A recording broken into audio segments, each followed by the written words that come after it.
Welcome into Drew's Daily Diamond for Thursday, May 30th, 2024. I am Drew Martin breaking down the short slate here for Thursday. We got a couple day games, an afternoon slate, and then we got primetime games and a West Coast late night special coming to you. So let me know in the comments below what your MLB picks are for today, where you agree, where you disagree. All is welcome. Where you're watching from, shout out in the comments below. Smash that like button if you're liking the content, guys, as we are heading to our first pitch of the day, 1:10 Eastern in Milwaukee. It is the Chicago Cubs and the Milwaukee Brewers. Colin Ray going for the Brew Crew. Jamison Taillon for the Cubbies, 8 in the hook being the total. The Brewers, minus 115 short home favorites. Number 1 and number 2 in the NL Central here as the Cubs come in 500 on the season. However, they're just 1-6 their last 7. This is the wraparound game, and they're up against the Brewers, 9 games over 500. Pretty impressive, plus 50 run differential. Colin Ray going for the Brew Crew, 3.9 ERA. And last time he faced the Cubs, it was the last start of last season. He did go 5 innings, blanking the Cubs, just 2 hits, 6 Ks, and 0 walks. So good pass performance there. Taillon has also gone up against the Brewers with pretty good performance. He's got a 2.5 ERA, but over a 4 FIP. And recently, guys, Taillon hasn't been throwing the ball as well, in my opinion. 22 hits in his last 14 innings pitched. This Cubs lineup, I mean, you can see it in their record. They're 1-6 their last 7. They're ice cold. One of the lowest team OPSs over the last 2 weeks. So I'm not looking to bet on the Cubs in this situation. In fact, I think the 15 cents is pretty short on the Brewers. So it's Milwaukee at home to start us off in day action. Also 1:10 Eastern start. We get the Kansas City Royals and the Minnesota Twins going from the NL Central here to the AL Central. Brady Singer going for the Royals. Chris Paddock going for the Twins. Minus $1.25. That's Minnesota at home. Total of 8. It does look like 14-mile-an-hour winds blowing out to left field. 70 degrees here. Something to notice if you're betting the total. Talking about the Royals, I mean, 35-22 on the season. Very impressive. Surprising as well, I thought. And talk about impressive run differentials. They're north of 80 to the positive here. So they've kind of been taking it to their opponents. They got Singer on the hill, just 1 earned run or less in 5 of his last 6 starts. Former first rounder out of Florida and the former Gator. Last time against the Twins, 7 innings, blanking the Twins, just 3 hits and a 10-to-1 strikeout to walk ratio. So dominating the lineup he's about to face last time against them earlier this season. So I like that aspect for the Royals starter. And Chris Paddock, he's a guy I've had a little bit of trouble with. On the show, we've talked to him, really haven't kind of pegged how he's going to pitch. He's really been up and down. Back-to-back decent starts, though. Really about the Twins, though, guys, I look at their record, which is decent, but they're 7 games under 500 against teams that are better than 500, meaning against the good teams, the likely playoff teams here, which as it is right now, the Royals, the Twins have kind of struggled. And if you look at their schedule, they played the Chicago White Sox a bunch. So I almost think, their record a little bit sexier than how good this Twins team is. At least I have question marks about it. And this Royals team, they've been really good. Singer's been he's been on fire here, their starter. So I almost think it's a little bit wrong team favored here. We get plus 110 going into the overnight market. So we're on the Royals in Minnesota. 4:10 Eastern, next game up, heading out to the AL West. Houston Astros, Seattle Mariners. Spencer Arrighetti going for the Stros. Logan Gilbert for the M's. Looks like the Mariners, low water mark of minus 135. Minus 145 is available right now, so some discrepancy in the market. 7 in the hook being the total. Houston, 7 games under 500, and they've really struggled outside of Minute Maid, just 10-16 on the road. Do note this is a day game after a night game, the wraparound. Arrighetti for the Stros, he's been kind of a gas can. I mean, the former ULL round 6 draftee, the Raging Cajun, near a 7 ERA, and he's got 20 walks already on the season.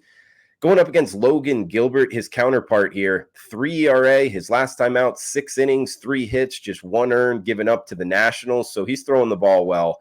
This is a tough one for me. I don't love laying the 35 cents, but we do get a bullpen edge with the Mariners as well. They've won, now 4 straight games. They just won against Houston on Wednesday night. Actually, the game just ended. I'm recording here, about the 1:30 a.m. mark. So they are in the win column here. I think they get it done again. Don't love it, guys, but lay the 35 cents with the Mariners if you're looking for something in this afternoon matchup.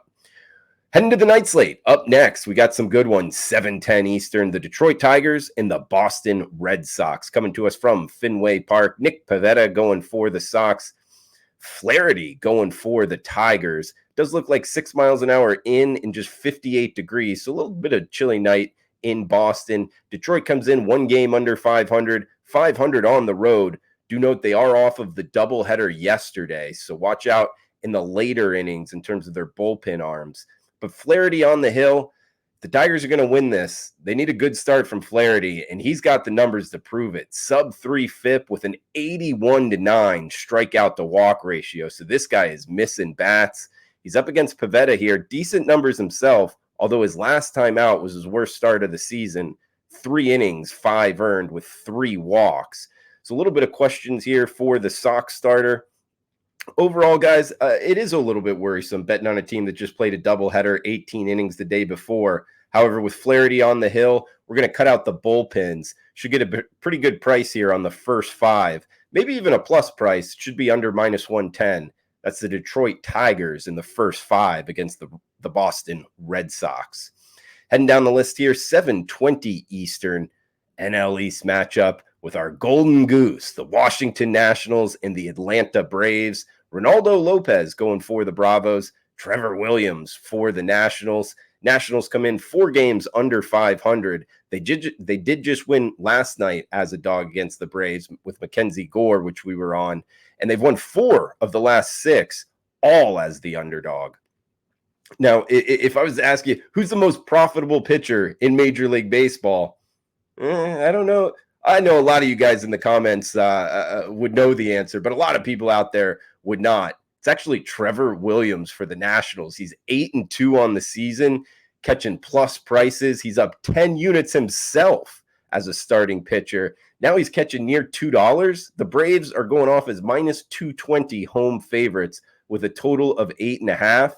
We're giving the most profitable pitcher in MLB plus 198 in the offshore market heading into the overnights.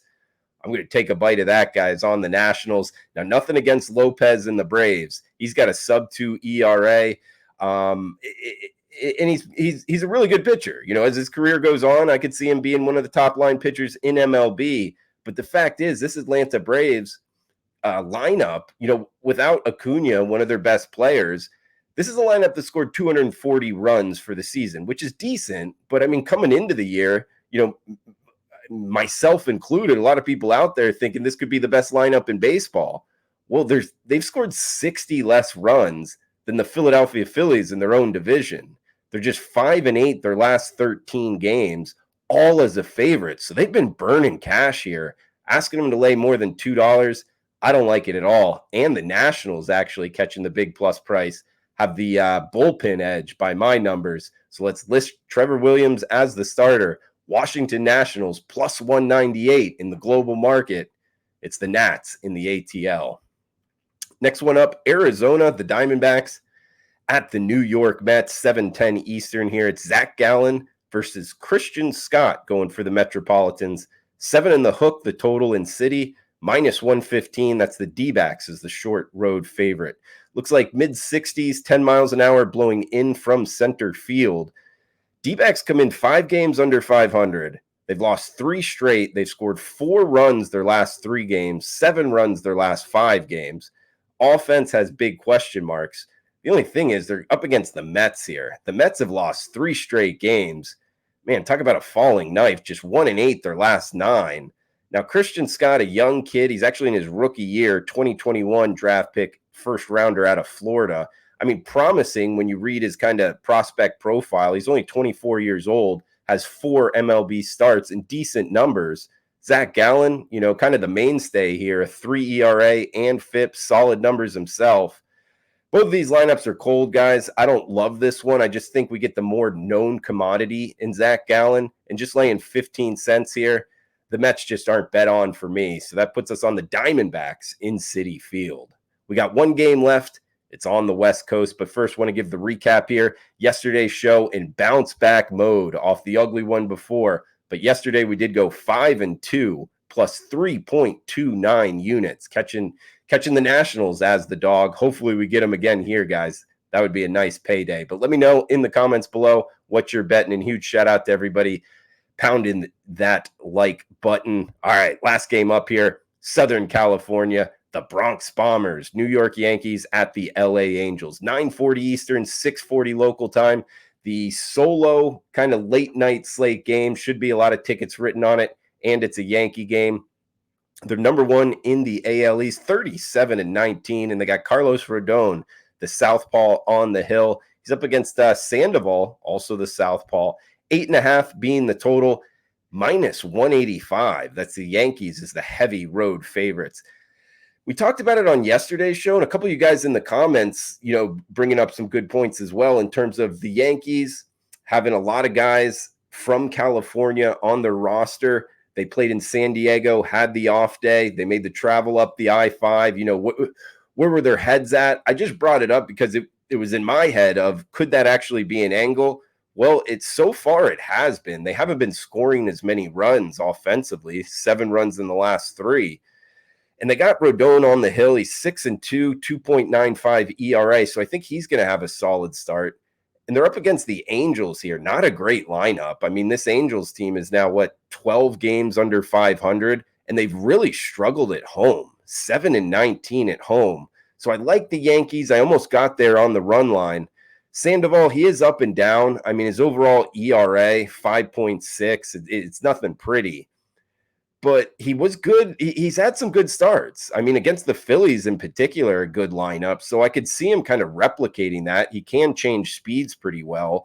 And the Yankees have not hit southpaws as well. Against righties, they're the best lineup in baseball. But against lefties, they're just middle of the pack. We also get a really good bullpen here in the Yankees. It looks to be about 70 degrees, West Coast at night, pitcher's ballpark. I don't think we get to 8.5, guys. This is a pretty hefty total here. I know it's hard to bet unders, particularly with Yankees games, but I think this one finishes, 4-2, 4-1, something in that ballpark. So let's go on the under of 8.5 to end it here. New York Yankees, LA Angels. That's going to do it for Drew's Daily Diamond on Thursday. Stay tuned for Friday's show. Smash that like button if you're liking the content. Cash those tickets, guys. Thanks for tuning in.